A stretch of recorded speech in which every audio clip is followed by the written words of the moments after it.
Welcome to APTS 5 news. ఆంధ్రగడ్డ నుండి అక్రమంగా ఇసుక తరలింపు.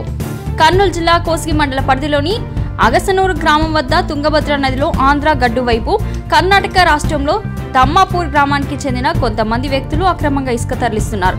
అగసనూరు గ్రామానికి చెందిన వ్యక్తులు ఇలా అక్రమంగా ఇసుక తరలిస్తే రాబోయే తరానికి ఇసుక అనేది ఉండకుండా పోతుందని వారిని ఆపడానికి ప్రయత్నిస్తున్నా కూడా అలాగే అక్రమంగా ఇసుక తరలిస్తూనే ఉన్నారు.